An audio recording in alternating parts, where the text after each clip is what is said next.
Monday mornings with Matt and Kevin. Topics that come up around the dinner table will be given the truth treatment with no punches held and no falsehood left standing. Make the world Catholic again. And good Monday morning to you all. I hope you all are kicking off your week in the best way possible. If it's sitting at work, if it's in your car, bringing your kids to school, or just, well, maybe relaxing, having a vacation day, whatever you're doing. I'm glad that you are listening to Matt and Kevin this morning. And we got some great topics coming up and great podcasts coming up this week as well. Actually, it's kind of funny. I did an interview with Intro Ebo from Intro Ebo Adultari Day. That's, of course, a pseudonym. But the interview went long, so I'm probably going to turn it into a full podcast, and I'm going to plug something in at the end. But anyway, Matt and I are going to talk about manliness, and it's a really important topic, or really the wussification of men in society. We're going to start out the show.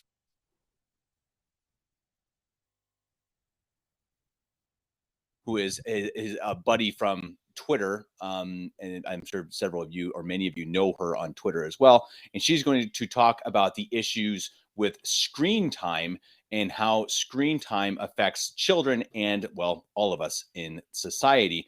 Before we get going, please don't ever forget that we are not experts in, well, pretty much anything. Maybe fantasy football. If you have a fantasy football question, you can ask me. Other than that, please talk to your doctor if you have a health issue. Talk to your priest if you have a religious issue, and talk to a psychiatrist if you have any questions about politics. And Matt, so I guess this is kind of a stupid reason. I'm going to bring us in real quick. This is a stupid reason for why I wanted to talk about this, but I saw a tweet. I saw a tweet about what they want to do with the next James Bond movies. And first of all, James Bond is not a moral movie. I don't think anyone should watch it. It's totally immoral. It's womanizing. It's immoral. Totally. So this is not at all saying that anyone should go watch James Bond. But the tweet was like, yeah, we've decided to go in a different direction. We're going to make him more approachable and more soft-hearted, et cetera, et cetera. And it just blew me away that it was like, okay, of all James Bond's faults and all of his immorality, the one thing he had going for him was he was this tough guy, right? I mean, he was this guy who went out and, protected his majesty and did all these, cool stuff.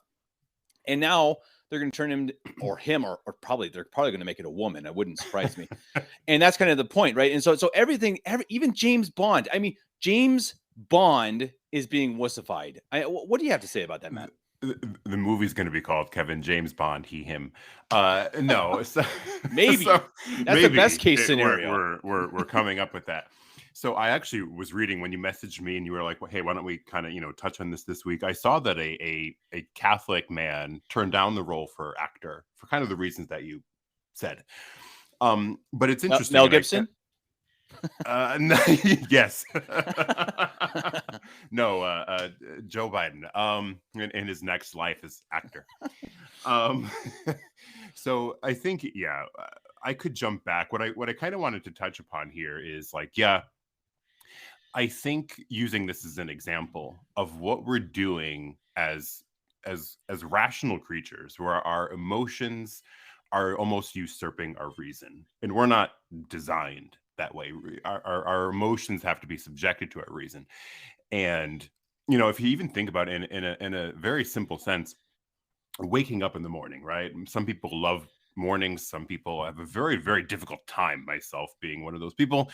Waking up early in the morning, I don't like it. But I've got to go to work. I've got things to do, and that fact alone that, regardless of how I feel, I need to do this. And that is kind of being pulled out of men. And what I wanted to really share with the audience today was some experiences that I have in seeing this firsthand, and some examples that I've kind of noted. And again, as I always welcome listeners to chime in the comment section and share their thoughts or their experiences as well. But for several years, I worked with young kids.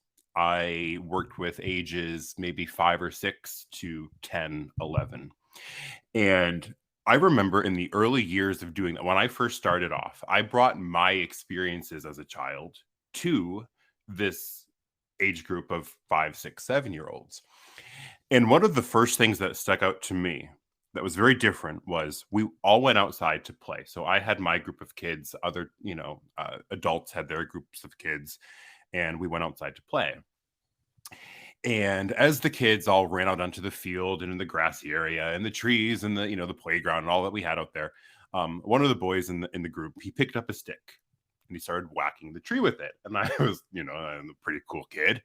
He immediately got yelled at, immediately. And he went up to this, one of the adults we were with, and she went up to him and she's like, "You can't do that." And I was, I thought to myself, okay, I don't know the ins and outs of, maybe the rules here, the expectations, but okay, interesting. As a kid, I probably would have done the same thing. It looked pretty cool. A few minutes later, there was a playscape area that we had there. And the rule kind of was you can hang off the thing, but you can't climb it. You can't stand up it. Sure enough, one of the boys, he climbed up it, stood on top it. And again, my inclination was, first time experiencing this really since I was a kid, was, awesome, dude. Like, can you climb even higher? He was immediately told to get off. Don't do that. You can't do that. And so I was approached by one of these women after the playtime was done, and she came up to me and she was like, you really have to watch, what the kids are. You can't just come out here and just stand here. You have to monitor behavior. You have to watch what they're doing. You have to be really in tune as to, what you see and where the kids are moving and what they're doing, because we can't have accidents. And I was like, well, what? Okay, I can see that he was climbing to the top of the playscape and he fell. Okay, sure, whatever. Maybe we have a problem on our hands. But the kid was hitting the tree with the stick. Like, why are we? He can't do that. And she was like, we can't.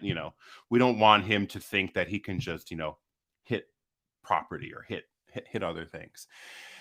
And I was like, wow. I remember going home that day, and I wanted to tell people about this. This was the thing that I took away from the whole 6, 7, whatever hour day that it was. This was what I wanted to come home and like tell people, like, hey, you're not going to believe what I experienced today. And I thought about this, and I was like, you know what? All of the things that these kids were getting told not to do, you can't do this, you can't do this, this is dangerous, that's not safe, blah, blah, blah, blah, blah, was all really related to young boys being, their age. In fact, when I was that age, we probably would have done a lot worse. And I thought, like, like these kids are being not just told, but having their minds formed that everything is dangerous, everything is not safe. I have to be very careful, and I can't take any risks. I can't climb, I can't jump, I can't swing. I have to, kind of sit nice, quiet, read, because that's what the girls did. When we went outside to play, it was very, very common to see the young girls maybe sit along the curb, or to sit in the grass in a circle and just talk, or maybe read, or even draw. They would bring out papers and all of that. The boys weren't like that at all. And we would come inside, and I started to just really notice as the days went on, and the weeks went on, and the months, and even the years, that I became really strongly of the opinion that at that young age, boys and girls shouldn't be together so much, because for the most part at that young age, girls are the example. She can sit quietly. She can read her book, usually for longer periods of time. Girls have a lot more stamina in these sort of activities than the boys do. If you just say, sit here for 20 minutes and read, the girl's going to typically do better. And everything that I found out to be was just a real feminization of what the whole atmosphere was like. Right. And I don't think it was just because it was mostly women that I worked with, but the expectations of mixing the two were really geared towards girls. They just did better. And I think that it's really an interesting point. And I think it sounds like there are a lot of different issues at playing a factor here. Part of it is that you have helicopter parents and helicopter teachers that really, as you say, yes, they won't allow, especially boys, to risk things. And I think you're really right. And I think that I actually experienced it in high school in Omaha. I was in a tiny, the Catholic school in Omaha with Bishop Pivarunas. And I started out my first year with girls. Because we were a tiny high school. So it just made sense. They didn't have that many teachers. Sure. I think in total we were, I don't know, 20 kids or something. It mixed. And so it just made sense that they mixed us for all the classes. And my first year was all mixed, and then the second year about halfway through, for various reasons, they split, and so the boys went on their own and the girls went on their own. And I can tell you, you would think, or I guess at the time I would have thought maybe that it's like, okay, wow, this is terrible. Now no more time with the girls, and I can't pass notes and blah blah blah. Yeah. No, it was the best thing that ever happened to anyone in there, because you can't, you act differently around girls. I mean, even when you're young, you have this, you have more, Oh yeah. more inhibitions, and you're more held back, and you're more trying to impress, and you're just not acting like a little kid should. I think you're totally right that this interaction really needs to be, controlled to really being only a minimum. And another thing that I noticed when I was in Omaha, this is kind of a funny story, that this was after I had graduated. I went back to Omaha and helped to teach for a few years at the Catholic school. And when I was in high school, we played football on the hard top. If it was snowing, if it was raining, if it was dirty, I mean, because we loved being outside, and that's just what we did. I mean, it wasn't, at the time, it never crossed our minds like, wow, we're being tough. It was like, no, we want to play football. I mean, it was, it was just, that's what we wanted to do. It wasn't trying to be macho. It was just, that was fun for us. And so we went out in every weather, and that's what we did. And I came back only a couple of years later. This was, 3 or 4 years later. And maybe I wasn't teaching at the time. I may have been visiting, but I remember coming back, and the boys, and it was a rainy day, but the boys were all inside, and they were crocheting. This is a true story. They were crocheting. Now, okay, rainy day, fine, all good.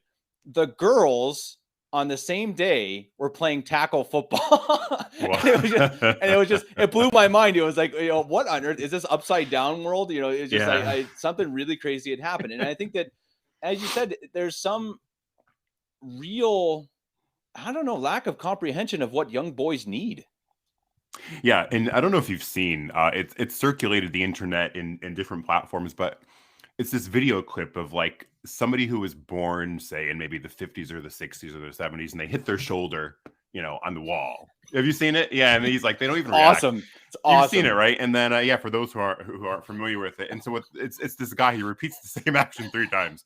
And I won't say the words he says, but somebody who was born, what generation would that be? Maybe early millennials, whatever you want to call them, hit their shoulder on the wall, and he doesn't even react, right? And then he does it again, and he bumps his shoulder on the wall, and he yells a little bit like, "Oh," whatever. He says some choice words, and then he reacts as the current generation, and he hits his shoulder on the wall, and he just falls down and is like crying on the floor. And I saw that, Kevin, and that's what really stuck out to me too, because again, when the kids were outside playing, the boys, for the most part, played their more so hands-on games. And like you said, I don't think none of them at that age were thinking, we're doing this because we're really tough guys. We want to impress the girls who are, also 7 years old over their coloring. It was just fun. But when any of them tripped or fell or whatever, it was an immediate blow up. The emotions just walloped them. And what I did is I kind of played a little bit reverse psychology with them. I remember one kid, and I won't say his name, but he was one of my favorite kids, and I have to say he was Italian, so we used to joke around with each other a little bit. He was very talented, very, very good soccer player, 7, 8 years old, and he fell one day. And when a kid falls, the other kids think that they have got to call, the paramedics, call the surgeon, like this is a national crisis. So they all ran up to me and they're like, Sal's hurt, like, can you come help? Whatever his name was, just to throw that out there. And I went out to him and I said, what happened? He's like, oh, I tripped, his world is coming to an end. And I told him, I said, well, you're a tough kid, right? Like you're pretty tough. And he's like, yeah, I am.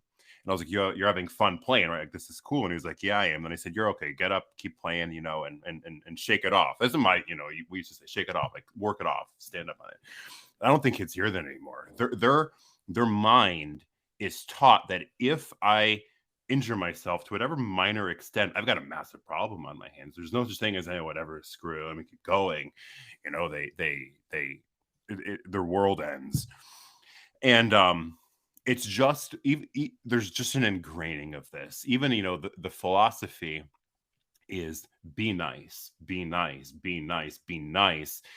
It's to what extent, and maybe I don't know what your experience, Kevin, too, is, you know, if when I was young, um, if a boy in the class was a little bit emotional, or, you know, he kind of was maybe in tune, as we usually kind of say, with his emotions, there's a chance he can get beat up on the playground. You know, like, you're gonna get somebody's gonna punch you in the face. And now they gravitate towards that, like, oh, let's warm him up and let's comfort him a little bit. I don't know, did you kind of see that, where, like, you know, Yeah, there was sort of this intolerance towards, you know, the softer kids?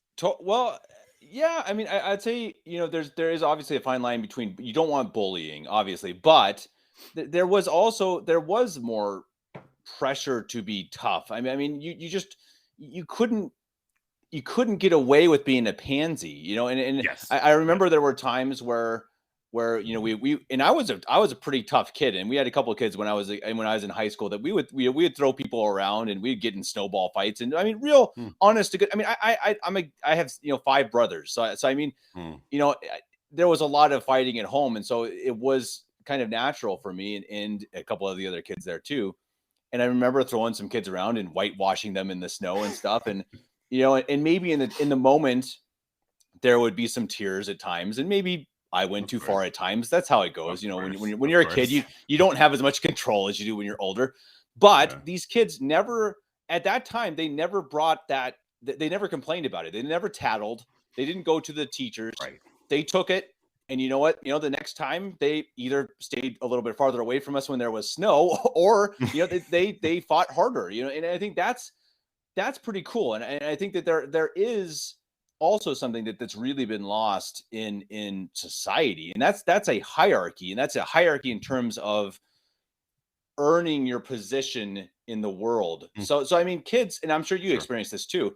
When I was in high school, when I was a freshman, I played baseball, and we literally were like having to clean up after everyone else. Freshmen were just the dogs. They had to do everything. They had to clean up. They had to do all the work. They had to, you know, really not fun. But you knew that, okay, I'm a freshman for 1 year, and then next year I'm kind of in the middle. And then when I'm a junior and a senior, the freshmen are going to do it for me. Yeah. And that's just it's an earned hierarchy.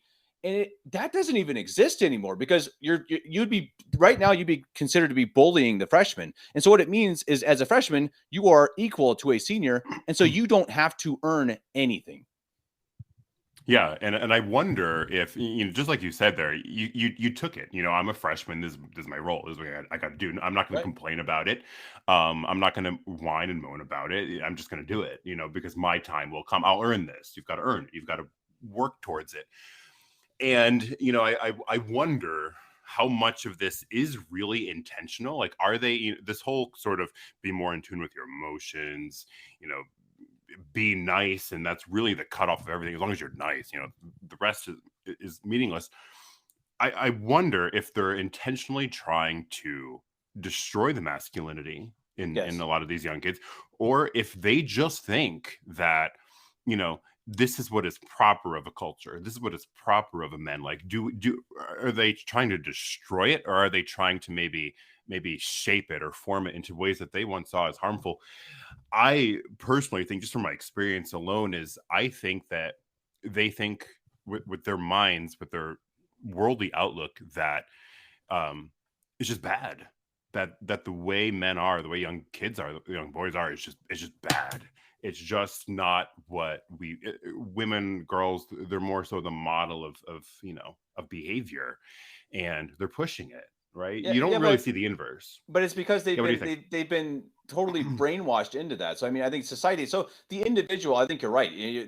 The individual person, you know, even the individual feminist, they're not just sitting there like, hey, I have a dark evil plan, and I'm going to make all boys into girls. That's not how it works. But they have been indoctrinated since day one in school. So their education and their time on the playground, the movies that they watch, the TV shows that they watch, are all telling them that men are stupid, men are weak, men are inferior. And so of course that's what they end up coming out with. There's a show, I'm sure you're familiar with it, and I have read about this actually a little bit. Everybody Loves Raymond, really big 90s show here in the US.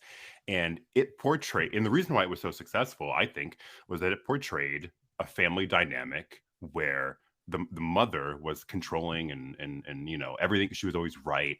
And the father was the stupid idiot of the group. And it was successful for that purpose. Was it played on reality? It played on what actually worked. Therefore, it was funny. But it's just playing on the example of you're right, the dynamic is thrown off. And what I always, you know, have to go back to is everything has to result in sin. Everything has to result in this divine providence, the way natural law works. And it's just an inverse thing, because Satan will attack the family. Satan will attack the hierarchy. As you said, he'll attack the father. And he knew from the beginning of time, from Genesis, he knew that if he could get Eve, he'd get Adam, because Adam would you know, couldn't resist what he knew to do, which was the command, don't eat the fruit, but more so want to please his wife, right? Well, he couldn't say God. Yeah, go ahead. Sorry, yeah, and they have to attack. Look at the Catholic Church. You know, when I was just listening to a sermon today, or a podcast from Father Carlos Cepeda on Catholic Wire. Definitely go check out the Catholic Wire for those of you who don't already go there. He was saying that, you know, that look at all of the Protestant groups, you know, all the groups that have left the Catholic Church over the last 2,000 years, and many of them, they follow many of the dogmas and doctrines. They kind of pick and choose, but there's one doctrine that they all fight against, and that is the papacy. So they all attack the father. They attack the cornerstone. They attack, you know, that piece of the Catholic Church, because that is the authority, that is the hierarchy. And it's the same in the family, that if you take the father, and if you take the father's strength and his pride and a good pride, I mean, and you make him feel like he is inferior, and you make him feel like he is the same as a woman, then the devil is in many ways won. And we see through society for the last 100 years, especially, that the devil, he, as you said, he absolutely attacked the family unit, and he's done it, you know, step by step. He's attacked the women and the children as well, but especially the men. And boy, do we see it now. Right. And I think it might have been Mario from Novus Ordo Watch who threw this out there, but because, you know, I listened to so many things that sometimes I can't keep straight of who I heard it from, but Satan always wished to wage war on Christ. And the moment that Christ died on the cross, and the moment that Peter, after the resurrection, was given this full jurisdiction of the papacy, that's who Satan sought to attack: the chair, the papacy, the Pope. And I think popes have alluded to this. There's this continual war on this chair, right? Because if you get the head, you've got the rest. And popes have alluded to Pius XII, among others. There are not two heads. There's not the vicar of Christ and Christ. They constitute one head. So in this invisible sense, Christ in heaven governs his church through the Pope as one head. That is Satan's target, to the extent of which, if he's attacking the Pope, he's attacking Christ. It's very, very distinct here, very, very precise. And that hierarchy is everything. That once you hit that point, that's it. And women have that inclination that Eve had, where Eve is usurped by her emotions, and she tries to push it onto Adam, and Adam has to kind of, you know, figure out here, am I going to subordinate myself to reason, which is what God's commandment was, what I know to be true, which is what St. Paul talks about, or am I going to, you know, give into my pleasures, what feels good, you know, can I kind of sacrifice here for what'll just, you know, kind of settle the waters a bit, or you know, just make me feel better for, you know, for whatever amount of time, and look at where we are because of it. Well, and I think that's again, the Christ promised that the church was built on the rock of Peter. The foundation of the church is Right. Saint Peter in the papacy, and it's the same as the family. So the family is built on the foundation of the husband and the father. And if he crumbles, then everything crumbles. And that is what we men have to appreciate. And in society too, it doesn't have to be fathers, but especially fathers and husbands, that our role is the most important. We are the ones who carry the weight of our family. And if we fail, we don't only fail for ourselves, we fail for our wives, and we fail for our children as well. And that will also be added onto our judgment. And that's something that we cannot take seriously enough, that every moment of every day is a fight against the devil, who is doing everything he possibly can. And the world is too, and the flesh is too. They're doing everything they can to undermine us and undermine our authority and undermine, our position as the rock of the family and the rock of society. Yes, and authority is never for the person who has it. It's for the people under him, right? So, whatever position that you might be in, whether that be husband or I don't know, manager, leader, whatever, pope, the authority that you possess is for the good of those under you. And so, when you have this authority, it is, like you said, it is that what can I call it? This responsibility that I have to care for those under me, and that I have to answer for it. I have to defend it. I have to speak for it. I have to answer for all of these things that I might be delegating to those under me. And we do it again out of reason. We have to look back at that, because if I have this authority and I'm subjecting myself to emotion, then, as just what you said, Kevin, those under me are going to crumble and the structure is going to fall apart. And that is Satan's continual war. I think he throws it in there to emasculate men, not only to be more in tune with their feelings, but just through pleasure, through even things like pornography and this easy access to it, all these things that kind of soften our intellect and just make us subject to how we feel. And that's the basis of everything. How I feel is all that matters. And I think there was a psychiatrist, I was reading about him, and he was a Catholic psychiatrist, and he kind of even pointed out, and I'm not speaking, I'm just kind of saying generally here, that he kind of said that if people could get more in tune with the commandments, just learning those 10 commandments and learning how to follow their reason and forgive one another, I would be out of business. And he kind of pointed to, it was St. Teresa of Avila, who her sisters, who is not a doctor of the church, wink, wink, her sisters would come to her and they would kind of, say, well, we're feeling this, or we're thinking that. And what she would do is she would always point them back to those 10 commandments. She would say, read the commandments, because that's concrete. That's taking what is emotional and what is feeling and putting it to something that's rational and within reason.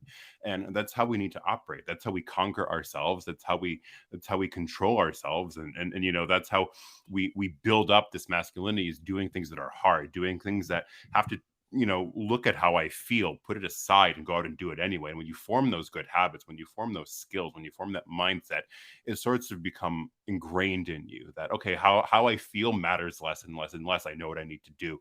And if I can look at something that's pleasurable, look at something that feels good, whatever, and deny it, that's strength. And I think more men need to really just think it through. If I can look at pleasure and tell myself no because it's wrong, that's an interior self-discipline that you can't put a price on. Right. And as I'm going to talk about in a segment that's coming up, the importance of how you get this across to your children as well, to let children know that they are not little babies in the eyes of God, that they are actually as responsible as we are for their own souls at the age of reason. So if they sin, if they're in the state of mortal sin, they are just as responsible for that as we are. And so as the world sees them as these kind of, weaklings, and, they'll eventually get there. Well, no, they are right now, they are part of church militant, and they can just as easily go to heaven or hell as we can. And that's an easy thing to forget. And so I think that's also something we have to teach our kids, to be soldiers of Christ. I mean, why do we think that we have the sacrament of confirmation where we're given the slap on the cheek and say, you're going to suffer? And they use over and over again in the lingo about that sacrament, they say you are now a soldier of Christ. It's not, the church does not use hyperbole. The church does not just say things because they sound good. The church means every word that they say. When they say soldier, that's literal. We are church militant. And that's something we have to take very seriously, and our children should take seriously. And if that's what fathers need to hear, and they need to instill in their sons, especially, that you are a soldier from the time of the age of reason, every moment of every day, you are fighting for your soul and for eternity and for society and culture. And I think if we can instill that in our children and instill in them what the what our weapons are, the rosary, the sacraments, the scapular. I mean, these things that will help us as actual literal soldiers of Christ. I think this is what boys need. Boys don't need to sit at a desk all day and be told, oh, you have ADD because you can't stay Right. still. Boys need Right. to be told, hey, little Billy, you at 10 years old are a soldier. Not exaggeration, not hyperbole. That's the reality of it. And make sure they know that. And if they know that and they know what they're fighting for and what they fight with, I think that's the answer. And they love it. They absolutely love it. They eat up praise that is pointed in the direction of something that's hard. And I have experienced that time and time and time again for years on end, that when you tell these young boys, that just as you said, you've got a responsibility. You're a soldier. You have these things that you've got to do. For the most part, they love that challenge. They love being told that this is going to be hard and I can do it. They love being told that this is going to, kind of be an obstacle for me, or something that I might, not just pass through easily, but might have to work at it. But I'll feel good when I'm done. They eat that up, and we've lost that. We've lost that because we've told them, how do you feel? Do you feel safe? Do you feel comfortable? We're not challenging them with anything, and which is you see him climbing the top of the playscape, or what you said. It's snowing outside, but we're going to play football anyway. That perseverance. I'm going to push through. I'm going to do it anyway. It's cool. It's fun. It's awesome. We've lost that in a lot of ways. And they need to remember too, and as parents especially, we need to remember that since we are all soldiers, who is the enemy?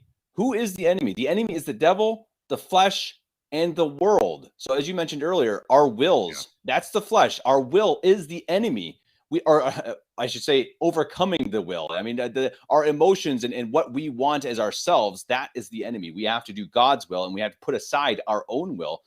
The world wants us in hell. Sounds harsh. That's true. Okay. I mean, that's just the truth of it. And so if we realize this, if we know that what's being shown on TV and in the movies, and James Bond becoming more and more wussified, that's because they want our kids, they want our sons to be a bunch of pansies, because they don't want warriors. They don't want soldiers out there for Christ and for God and for society and for culture. They want a bunch of little lazy, fat crybabies who are going to lay down and take it. And that's not what we're here for. We see it with the masks. I really think that when they know that nobody's going to push back, nobody's going to stand up to this, nobody's going to, be like, hey, we're not accepting this, we're just going to quote unquote be nice. They can do what they want. They could say, you sit here, you stand on, you follow these arrows, you wear these masks, you walk on this line, and we're not gonna have any resistance. It's conditioning. They're conditioning us to.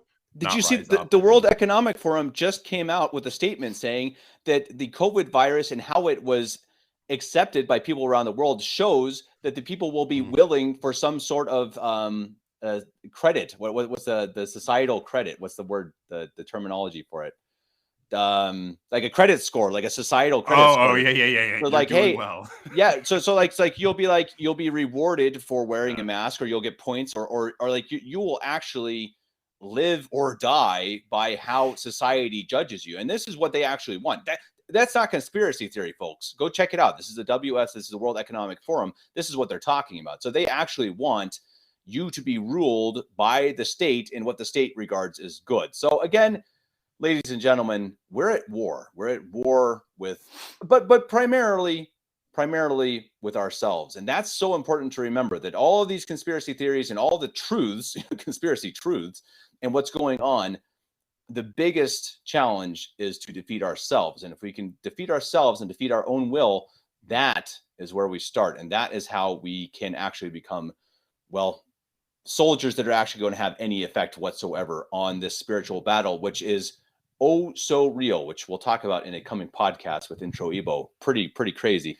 And we're going to talk about in the coming segment, Matt is going to talk with Megha, and they're going to talk about screen time and the effects it has on children and on people in general. This is a really great segment that's going to talk about things we're talking about now. And honestly, the last segment will as well, where I'm going to talk about children and the responsibilities they have to God and to themselves. So stay with us, stick with Matt and Megha, and then, well, you can stick with me at the end if you like. Thanks for listening to this first segment. We went long. We decided to turn one long segment instead of two shorter ones. So up next, Matt and Megha. Monday mornings with Matt and Kevin. Welcome, everyone. Monday mornings with Matt and Kevin. Hopefully you've got your cup of coffee with you to start this day. I'm drinking water, but big coffee fan. I have Megha Verma with me today. You might recognize her from Twitter. Megha is an art educator, and she has her master's in neuroscience, and she's going to share some of her insight with us on how cell phone use and technology affects our everyday life. Make sure you give her a follow on Twitter at Megha Verma _art. Megha, welcome. Hi, Matt. How are you?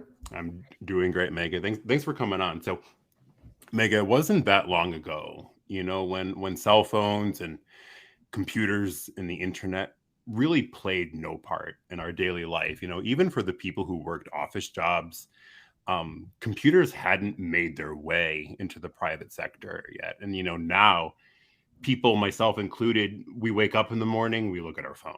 We go to the office and we pluck away at a computer all day. And then we come home and we look at our iPad, our laptop. We play around on Twitter and YouTube or what have you. And their only means of keeping away, people's only means of keeping having touch with their family and their friends is through texting and through FaceTime and all these calls. So what would you say, Megha, based on your maybe experience or your study, that has been the biggest effect the introduction of such technology has had in the way people interact with one another?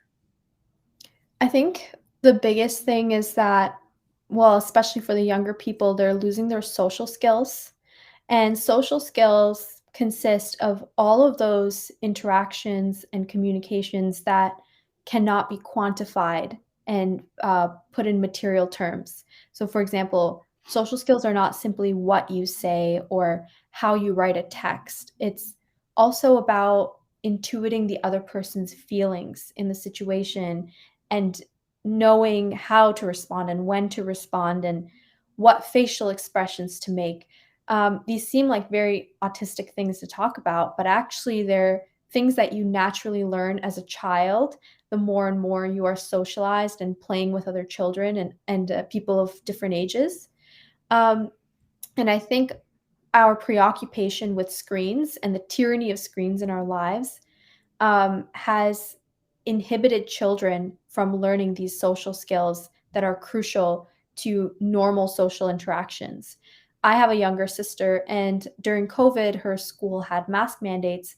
When the mandates were lifted, I noticed that a lot of her friends continued to wear the mask. When I asked them why, they said that it's much easier with a mask because you don't have to think about what facial expressions to make. And I was so astounded that someone had to think about what facial expression to make in a conversation. And I realized how many social skills I take for granted. When you are interacting with someone socially, you don't always, it's not just like what you're saying that communicates. It's also there's also an energy that somebody emits. And even though you might think this is, woo or crazy, I'm sure you know it. When someone is really sad, it's not just through their facial expression. There's some sadness that radiates out of them that you can feel in their presence. And the same when someone is happy or excited, it's kind of contagious, just like how a yawn is contagious. There's no particles being exchanged that make you yawn when someone else is yawning. And I think the more people are exposed to these social interactions, the better they can learn them. I'm sorry for rambling, but a second level you're doing great. of this, of how technology has harmed children and adults alike is the effect it's had on our imagination. Usually when you're bored, you would look out the window, you would imagine what the people are saying to each other that you can't really hear. You would think about something in your mind, maybe replay a story or come up with a story. You do all kinds of weird things when you're bored. Like you start reading the back of a glue stick. Like there's all, like if you grew up without cell phones, you will remember these things. The cereal A lot of box. children, cereal Cereal box, box, yeah. come up with stories. Like, children growing up today do not have any opportunities to be bored. The moment that boredom starts to make you even a little uncomfortable, there's always something to take that boredom away. And I can feel it as an adult, because boredom is not a good feeling to sit there and do nothing. And I encourage anyone who wants to know what it feels like without a cell phone, like truly, is to go into the backcountry camping where cell phone reception is completely gone, and you will be forced to feel the discomfort of boredom. And once you get over that initial discomfort, you're gonna feel something amazing, which is your imagination coming back to life, cranking into gear, and showing you how wonderful the world is around you once again. And I think, yeah. I was just going to say, Megha, I totally have noticed that too, that kind of with imagination, kids don't know how to play. They don't know how to go outside, get it with a group of 5 kids and, use their imagination to make up these games, or to just, interact with one another. And one thing that I noticed too is people say, okay, I'm going to go into the woods, I'm going to go on a camping trip, to kind of get out. But you'll notice they sit outside with their phones still, or they're walking through the trail and they're texting. So that's a good point. You need to go where Find a there's no place cell phone reception. where You you're need to be forced. disciplined about it. It's just like with anything, you have to make yourself uncomfortable to face reality once again. This is like this transcends this one particular topic, and I think applies to all topics. Sure. We are such a hedonistic society. Well, not hedonistic, because our pleasures are not even pleasurable. They're just like mildly entertaining. Like, we're a easy dopamine society. I hate using that word too. It's so inaccurate, because dopamine is for motion, not for pleasure. But anyway, sorry. We all seek easy pleasure, and we hate even the smallest discomforts. And this applies even to things like relationships. You want instant gratification. You're ordering, you need like a tool or a new dress or whatever. You want the fastest shipping possible from Amazon. You won't try to make it, or try to find someone to make it for you by hand, or go the extra mile to like a boutique or like a specialized store for it. People don't wait for things anymore. And I think this means that if you are a patient person, you have an immense advantage in this world.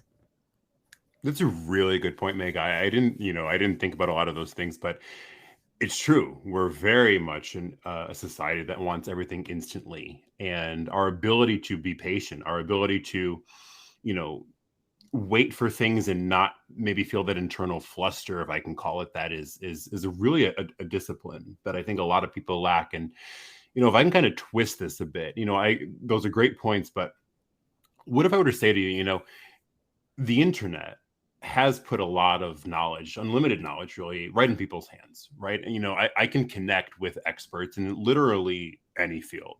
I can follow them on Twitter or Instagram. I can learn some great skills just by holding my iPhone and browsing through. Maybe can you talk a little bit about the positive influence the internet and social media might be able to have, or throw into society, kind of in that regard? There are a lot of positive influences. I personally benefit greatly from the internet. So first of all, it can connect you with people who are sane if you are in a bubble of insanity. Second of all, if you want to learn how to play an instrument, you can go online easily and learn. If you want to, I want to learn about the arts. I learned it completely from researching academic papers online that I could access because I had the internet, and I could, watch videos, read papers, read reports from experts around the world, and teach myself something that I cared about. You can write, and when you write, you can even get feedback and thoughtful comments and conversation from interested people around the world. Whereas in the past, you might have had only the option of writing in your journal or hoping that a magazine picks you up if you have the right connections. And all of these are immense advantages for your own personal development and your improvement in life. However, you'll notice that all of these benefits that I mentioned require patience in order for you to take advantage of them. And for example, people want to learn things fast. That all of the advertisements say that learn art history in 10 hours fast, like become True. an expert. True. It's like, okay, that's not realistic. Or get abs in 3 weeks. They play to our instant gratification, or grow your Twitter account in 1 month, get 10,000 followers. And it's like, it's always through, when you look through the behind the curtain, it's always cheap tactics, empty facades, mirages, and you don't actually produce anything substantive. And if you don't engage substantively with the things that you want to attain, for example, from the internet, you won't get any substantive returns. You reap what you sow. So for that, I would say, to conclude, that you must have patience and you must put in substantive effort if you want to get substantive benefits from the internet. Absolutely, Megha. Yeah. And I mean, kind of what you touched on too, again, there's so many ways that we can just self-teach ourselves if you have that patience, because I'm guilty, right? I played the piano as a kid, and I lost the skill kind of. I didn't play for a while.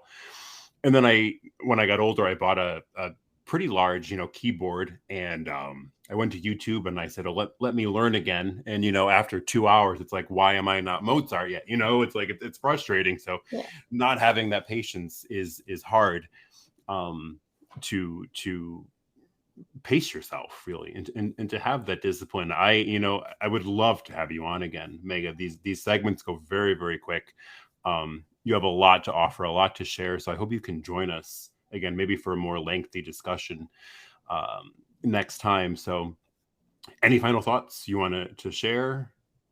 I would say that if you want to learn anything from the internet, it's better to first vet for a teacher that you think is right and is actually passionate and knowledgeable about their field, and invest in something that is structured rather than trying to haphazardly teach yourself.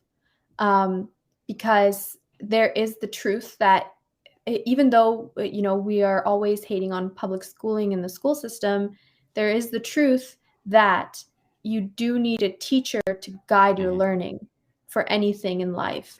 This includes fitness, nutrition, arts and humanities, music, etc.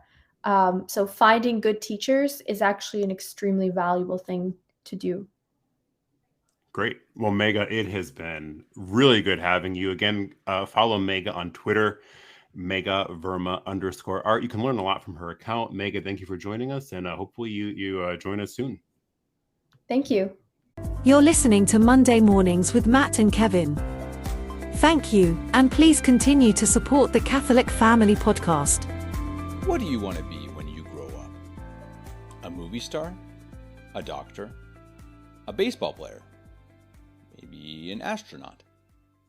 Surely we all received this question dozens of times between the ages of 4 and 18, and our answers likely varied with time and the current fad. And though we have also likely asked the question a dozen times without giving it much thought, it could actually be one of the most tragic questions in the modern world. When you grow up. It's a vague statement that puts little pressure on these children, and the answers can be quite sweet or hilarious. But what does it actually mean? When do we grow up? Is it at 18, when we can smoke and vote and be drafted into the military? Or maybe at 21, when, for some countries, we can finally drink alcohol? Or perhaps it's even after we have spent our years at college and have finally taken our place in the world as an educated benefit to society. Who knows? Who cares, right? Wrong. The entire premise speaks to the idea that our real lives are starting in the near or distant future. At 10 years old, we can just glide peacefully along with no need for responsibility nor care in the world, since, after all, we aren't grown up. If we are bad kids or irresponsible young adults, it's forgiven, since we have years to go before we are actually going to be held to account. Right? Wrong. The church generally teaches that we reach the age of reason at 7 years old. This means that we are fully capable of making decisions and understand the true difference between right and wrong. Thus, if we commit a mortal sin, we, even as a young child, are in that moment doomed to hell, just as much as someone who is 27 or 77 or 107. It sounds harsh, but it is the unquestionable teaching of the church. These young children are treated by the world as mere babies who in time will be given their chance to matter or have real responsibilities. But the weight of sin can just as well hang on their souls as it does on ours. They are perfectly equal in their duty to God and themselves of staying in the state of grace, as is the Pope himself, when we are blessed to have a true one, of course. So, as we must shelter our children and protect their innocence at all costs, we should remember that they are not just along for the ride until some certain point as prescribed by the world. A world that desperately wants us and our children in hell. Most of us, shortly after reaching the age of reason, have also received the sacrament of confirmation. We are smacked lightly on the cheek, and as stated in my Catholic faith, we became soldiers of Christ, for it strengthens us in our profession of faith. The words soldiers of Christ is not an exaggeration.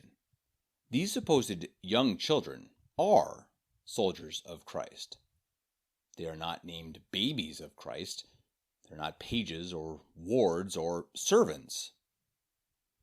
They are not awaiting a further step or 10 more years to reach a point when they are finally granted their knighthood and named as soldier. No, they received it then at the very moment of confirmation. Christ and the Church allow this at such a young age because from the moment of reason we all are in a battle to the death. And since each day could lead to our earthly demise, it can also lead to our eternal one. This is why we are granted the grace of confirmation at such a young age. We are granted the grace of receiving the Holy Eucharist and the salvific grace of confession in order to help us win our fight and serve God to the best of our abilities.